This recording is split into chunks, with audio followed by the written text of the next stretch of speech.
We're not really going back to ignoring or trivializing narcissism. It's like an emotional progressive era after an epic Gilded Age, but way bigger. As we unpack the layers of its effects, we can see how the elites have gaslit us and exploited us. We can also see how we've done this to ourselves. In the back of our minds, we all compare ourselves to one another. Someone else is more attractive. Another person has a cool brand or business. It all leads back to the competition for worth. And I really want to highlight the slight, ever so subtle feeling of dread that thrums in the background of these comparisons that determine our worth, or so we think. If you can pay attention to that anxiety of inadequacy, that, my friend, is competition, and it's becoming obsolete. I'm going to make a bold statement that in the future, power will look more like a collaboration with resources and less like a competition for resources. Your ability to collaborate, not compete, will determine your success going forward. It's completely different. And later I'll discuss how to find collaborators and vet them. Competing was correct for the old system. If you're thinking, why can't we compete? Competing makes us better, sharper, smarter, faster. Competing is good because it pushes us to improve products. Wrong. We make products faster, cheaper, and more synthetic. We compete for higher profits, not higher quality. You're on the internet now because possibly other forums that discuss ideas or philosophy don't delve very deep. Movies are meant to keep eyes on screens, not to leave you with lasting characters and fascinating concepts that make you think for a week. They're obsolete by then. They're supposed to be. You're supposed to watch another movie. To compete for quality, we need an entirely new system. Picture a utopia called Collaboration Land. Let's imagine walking into a tailor shop and explaining to the tailor the alterations you need. And the tailor says, sure, I can do all that, but I've been really into sewing these panels lately. Take a look at these jackets. I would love to sort of reconfigure your whole jacket. What are you into? Do you like florals? Do you like stripes? Do you like vegan leather? And you look at the samples, and the samples are gorgeous. What this person can do to your jacket is going to be incredible. And you say, wow, okay, I'm not that into stripes or florals, but the vegan leather panels are incredible. And they say, yeah, great. Okay. So as I take it in, I'll just like add some cool panels, maybe some of these buttons and other detailing. And you see what they're showing you, and it looks amazing. And you say, yes, yes. And you have the best appointment of your life. The goal of collaboration is to walk out with something better than you ever could have imagined. Now, this interaction would have to happen between two fairly grounded individuals who know who they are and know exactly what they want. People who aren't too rigid. Trauma disrupts that ability to be grounded, and trauma tends to make us incredibly rigid.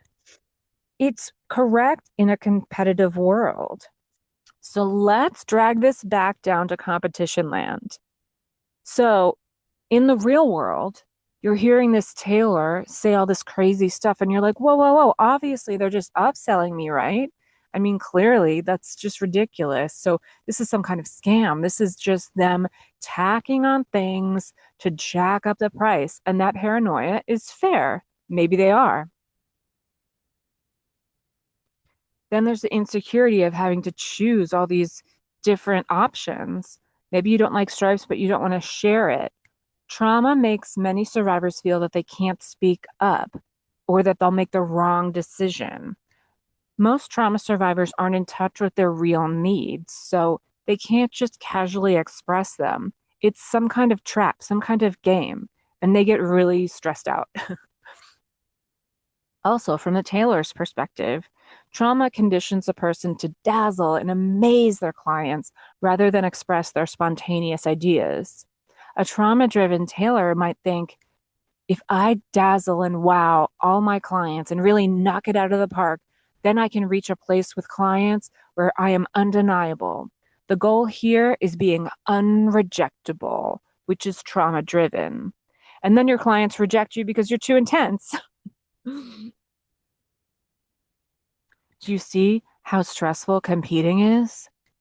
It's meant to be that way, and it doesn't need to be. To collaborate, we have to receive instead of earn. And this is treacherous for trauma survivors. It will be quite a transition. At the end of this video, I will discuss how to vet collaborators for long-term projects, because this was a transaction.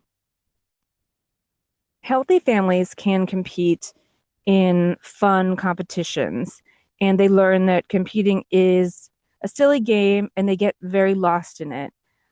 I believe these people are the most stuck in the golden handcuffs of capitalism because sometimes, so I'm an SRA survivor.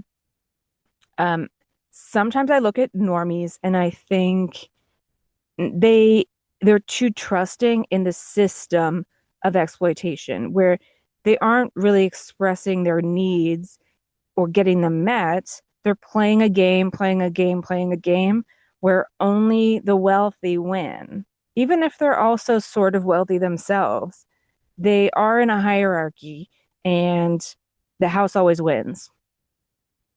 So, one of the first casualties of extreme trauma is spontaneity. So, I'm an SRA survivor and I do not like surprises. Okay, sorry if that's triggering. Why would I? If you had any trauma or you had narcissistic parents, you might not be spontaneous. We want predictability and stability. We want to be safe. We do want to control outcomes. Why would we want surprises? In the past, they have been horrible. Collaborating is a very sophisticated skill that requires that we not lose ourselves.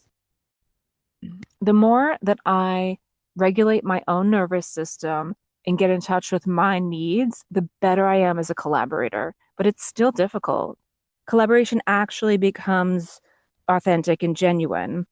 So I will say, I like this, I don't like that. And they may freak out. But as a healthy, healed individual, I understand that their freak out at my boundary is them. And it doesn't mean you should never set boundaries. Vetting collaborators is going to be key moving forward. When you vet your collaborators, this is a chance to be as assertive as possible, basically. A lot of trauma survivors have an issue with being aggressive, not assertive. So, aggressive is getting into fights and trying to control the narrative. Assertive really means this is who I am and this is what I do. And they can like it or not. So, as you vet your collaborators, obviously narcissists will be some of the worst to work with. They tend to turn everything into a competition. They are technically traumatized and they've gotten to the point where they don't really have a self to express. To be clear, they have an ego that they express, which I don't think is the same thing. When you're expressing yourself, you have inspired ideas and a vivid imagination. Not everyone actually thinks the same way. So a lot of times, narcissists will feel pressure to pretend that they have inspired ideas, which is a massive waste of time, and we have to deal with that. So, not the easiest collaboration, to be honest. A narcissist doesn't know themselves very well, and they definitely don't honor their own self-expression. They settle for ego expression, and then we get back into control and domination. As an empath, it's important to have strong boundaries to start out and see who respects them and who doesn't. I do recommend having a contract, and the contract stage itself is an excellent obstacle and test to vet your new collaborators. Who makes fun of the contract? Who picks it apart? Who refuses to sign contracts? Who turns it in late? Who doesn't sign it? Who wants special treatment and wants it to slide? This is all information for you on your collaborator. In the contract phase, that is your opportunity for all of your assertive behavior to just be listed in bullet points. Another recommendation is doing a quick call. Most professionals will do like a 5-minute phone call, and you can get a lot out of this. Any whiff of haughty arrogance is a deal breaker for me personally. I can't be tolerating disrespect, and I don't think you should either. Um, Obviously, another red flag on the call is word salad. So if they just spin and spin and they clearly don't know what they're talking about, now you get a 5-minute phone call to just make your choice. Same with a Zoom. Zoom is good. You can get body language. For me, nervousness is not a red flag. Some people are nervous. That's fine. I actually think nervous people are some of the sweetest, and they just kind of they're a little bit anxious. That I throw right out the window. I don't use that as a red flag. A lot of people use the question, what did you learn at your last job? And the point of this is self-awareness. This person has to be accountable for their actions. So they should give an answer that reflects some kind of accountability on their own part. They should talk about their relationship with themselves, and they should have one. Narcissists don't really have one, and it's all about the drama triangle. They have some other perpetrator, and they need a rescuer. Um, so that can be more of a red flag. So if you're an empath, you've been leading narcissists all along. So that's the good news. You're already the CEO. So as you move forward collaborating, the important element is really knowing exactly what you're contributing, as well as knowing what you want in your work life and knowing what you'll put up with. Being less available to narcissists in general works well without any complaining, no negative emotional expression, just you were busy. Collaboration can be incredibly tricky, but I find that the more you take responsibility for your own self-expression and vetting the other, the better it will go. Let me know what you think.